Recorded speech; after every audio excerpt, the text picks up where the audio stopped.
Vous êtes-vous déjà demandé à quoi cela ressemblerait d'avoir une vie sans visage? Nous avons trouvé une femme vivant dans l'un des villages les plus isolés du pays, n'ayant ni visage, ni Dieu, ni de nez. Elle ne respire pas la bouche. Elle dit même qu'elle est allée en enfer et est revenue. Les amis, allons à la rencontre de notre grand-mère Amina qui a choqué le monde. Mais avant de poursuivre, je vous présente la question du jour. Lequel de ces animaux n'est pas originaire d'Afrique? A. La hyène. B. Le paresseux. C. Le phacochère. J'attends alors vos propositions dans les commentaires et la réponse exacte vous sera donnée à la fin de la vidéo. Elle porte le nom de Amina.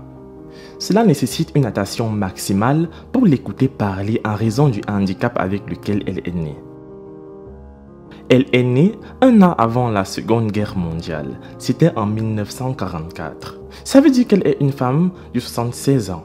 Elle est née dans ce village où elle a également passé le restant de sa vie. Je suis née ainsi. Quand j'étais bébé, mes parents ont essayé tout ce qu'ils pouvaient, mais ils n'ont pu rien changer. J'avais des sortes de tumeurs qui ont commencé à se développer, couvrant ainsi mon visage, jusqu'à le fermer totalement, et les médecins ont dû les couper. Mais même jusque-là, mon visage est resté comme ça. Quand je passe dans les rues, les gens se moquent de moi. Ils ont peur de voir une personne sans visage, et ils pensent que je suis une bête sauvage. Alors ils s'enfuient toujours très loin de moi. Mais je suis une personne comme elle.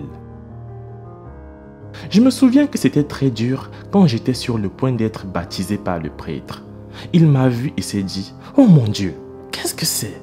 Il a dit que le culte devrait se poursuivre et m'a baptisé plus tard à l'abri du regard des fidèles.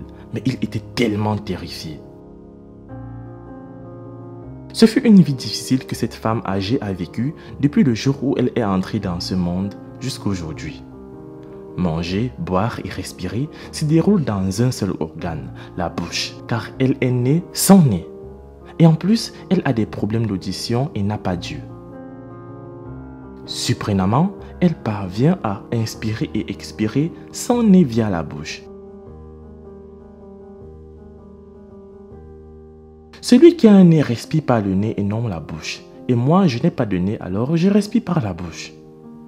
Si Dieu me donne de quoi manger, je mange. Sinon, vous pouvez imaginer ce qui se passe ensuite. Tu sais qu'il est écrit, regarde l'oiseau du ciel car il ne sème ni ne moissonne, ni ne ramasse dans des granges. Pourtant, ton Père céleste les nourrit. N'as-tu pas plus de valeur que eux? Par conséquent, je ne m'inquiète pas de dire que dois-je manger ou que dois-je boire, car le Père céleste sait ce dont j'ai besoin. Je vis par sa grâce. C'est une histoire pleine de merveilles. Cette femme a appris qu'elle ne peut rien changer à sa vie, mais a appris à y faire face. Au cours de sa vie, c'était comme un miracle qui s'est déroulé pour elle lorsqu'elle s'est finalement mariée. Car elle avait à l'esprit qu'elle était différente des autres et elle n'a jamais eu le projet de mariage en tête. Quand je me suis mariée, je ne croyais pas que c'était réel.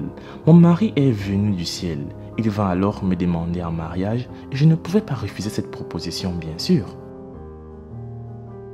J'avais perdu espoir. Je n'arrêtais pas de me juger et j'avais une sorte de complexe d'infériorité qui me faisait me sentir seule à cause de mon handicap. Mais les autres filles faisaient en sorte que je ne me sente pas seule. Elles venaient près de moi me tenir compagnie. Mais plus tard, sortie de nulle part, mon mari est venu et nous nous sommes mariés. J'avais environ 30 ans quand je me suis mariée et Dieu nous a bénis avec des enfants. Mais malheureusement, nous avons divorcé et je me suis séparée de mon mari. Après quelques années de vie conjugale, nous avions eu quelques malentendus entre nous et cela a fini par me séparer de lui. Donc je suis rentrée chez moi et il a épousé quelqu'un d'autre. La rupture n'a pas été facile pour moi car nous sommes tombés amoureux. Comme j'avais ce handicap, il y avait un manque de communication, ce qui a créé des conflits et plus tard, nous avons fini par nous séparer. Elle a des difficultés à parler et dit que tout a commencé au milieu des années 70 lorsqu'elle a souffert d'une maladie grave qui a failli lui coûter la vie. Elle admet qu'elle est allée en enfer et qu'elle est revenue. À son retour, elle avait perdu la capacité d'entendre et de parler couramment.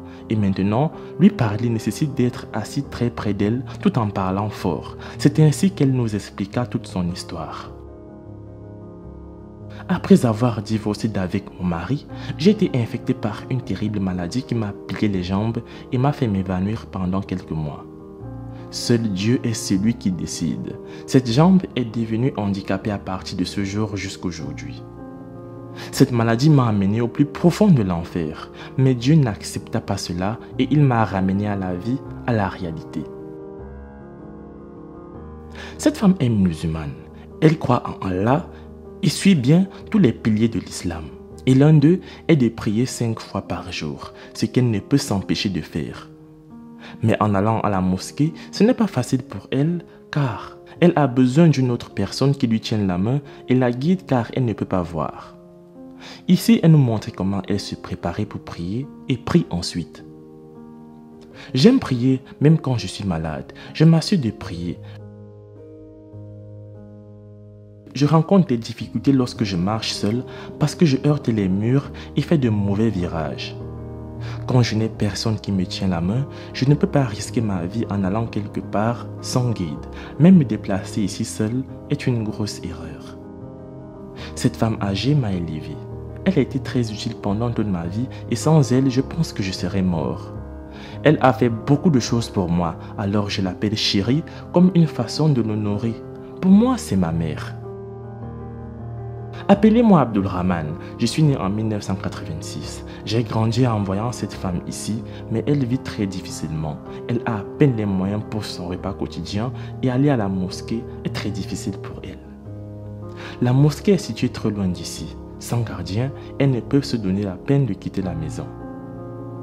Une fois, elle est sortie seule et a heurté quelque chose, puis s'est évanouie. Nous sommes allés la chercher. C'était très triste. J'ai la tension artérielle. Je vais toujours à l'hôpital pour un contrôle. Je souhaite que vous puissiez toujours revenir et prendre de mes nouvelles, le plus souvent. Mais pour être honnête, je ne peux pas me trouver de la nourriture. Pourquoi ? Parce que premièrement, je suis handicapé. Deuxièmement, je suis très vieille. Troisièmement, je n'ai pas de travail. Vous pouvez m'aider à survivre pour les jours qui me restent. Je mange habituellement des bananes, du riz et du manioc. Mais chaque fois que j'ai la chance d'avoir de la nourriture, je cuisine et m'assure que la nourriture soit bonne.